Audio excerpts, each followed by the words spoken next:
Rabbi Penzner has spearheaded justiceathyatt.org, a national rabbi-led effort on behalf of Hyatt hotel workers who were laid off in 2009 and replaced by an outsourcing firm. I know that a number of these workers are here tonight, I believe, to support her. She is chair of the Rabbinic Advisory Committee of the New England Jewish Labor Committee, a founding board member of Mayim Chaim Mikveh, an educational center, and has served as president of the Reconstructionist Rabbinical Association and the Massachusetts Board of Rabbis. Rabbi Penzner and her husband Brian Rossman are the proud parents of two socially conscious leaders, Aviva and Yonah.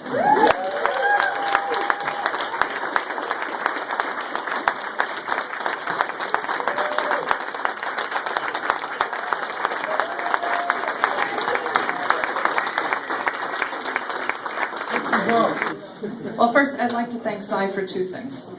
First of all, I want to thank you for talking long enough to give me enough time to think about the answer.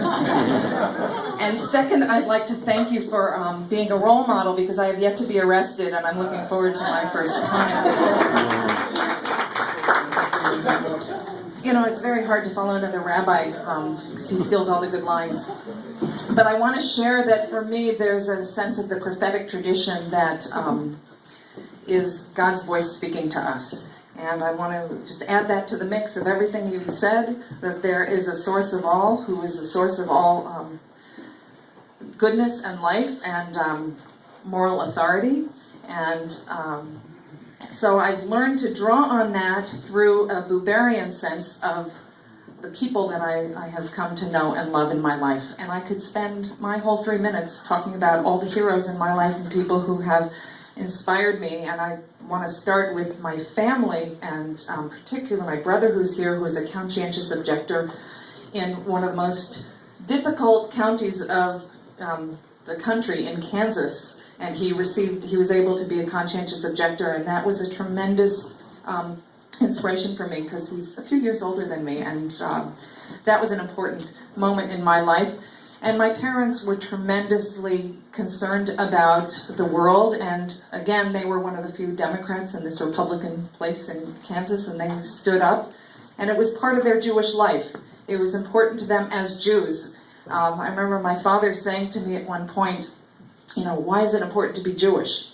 And for him, it was all about standing up and daring to be different, which was very much part of our growing up. And from there, the wonderful heroes in my life, right now there are a number of congregants here, and I said early on in my career that I didn't believe in going out on a limb unless someone was holding my hand. So talk about fear. I felt I have had the wonderful opportunity to have my hand held by members of my community. I think there's no greater gift to a rabbi than having people who are willing to allow a congregational rabbi to be out in the world and standing up for justice.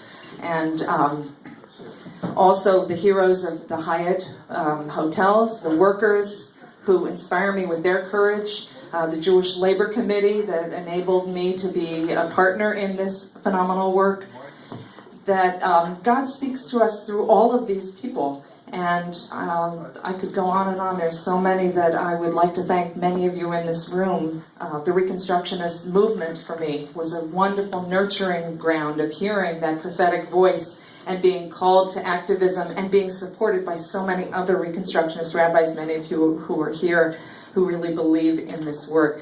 I do want to share one quote that I discovered. The quote I most offer is Lo alecha hamlacha ligmor v'lo ata ben chorin libatel mimena, that it's not up to us to complete the work, but we can't desist from it either. The work is there to do every single day when we wake up, and we are called to do it, and it's up to us to respond. But the other quote, because labor has become such an important issue in my life, and particularly given the economic situation and how people who are honest workers are having to pay the price more than anyone for the traumas that our country is going through. I want to share a quote from Helen Keller, who I have to admit in all my years I did not know was labor rights organizer. She was a wobbly, and she was a socialist, as well as being an inspiration in The Miracle Worker, which, you know, we all grew up with, right? Anne Bancroft and Patty Duke. Remember them?